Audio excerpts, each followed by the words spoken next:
Operation Paperclip. The war had ended. Hitler was dead. Nazi Germany was a smoldering ruin.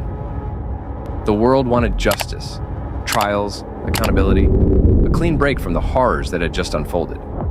But in the shadows, a different story began. A secret so sharp, it could cut through morality itself. It was called Operation Paperclip. Imagine this. The United States held the promise of justice. In the other, the fear of losing a new kind of war. Not fought on battlefields, but in laboratories and in the skies.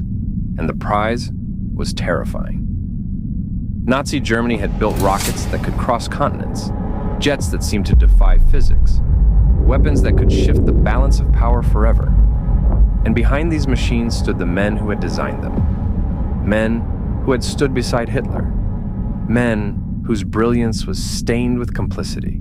Werner von Braun was one of them. He had built the V-2 rocket, a weapon that rained fire on London and left thousands dead. To make them, prisoners were worked to death in underground tunnels, their bodies buried where they fell. Von Braun knew this. He saw it. And yet, in America, his past was scrubbed clean. He became the architect of NASA's Apollo program. He was celebrated as a visionary. Few spoke of the shadows behind his smile. He was not the only one. Over 1,600 German scientists, engineers, and doctors were quietly brought to the United States, their files rewritten, their crimes erased. They worked on missiles, medicine, and machines that would shape the Cold War and the modern world.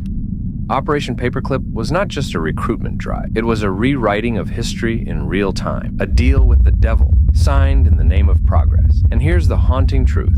The rockets that carried astronauts to the stars were born in the same factories, where prisoners coughed their last breath. The science that pushed humanity forward was carried on the backs of those the world forgot. History often celebrates the triumphs, the flags planted, the horizons conquered. But Operation Paperclip reminds us that every victory has a shadow, and that the future we inherit is always built on the choices and the silences of the past.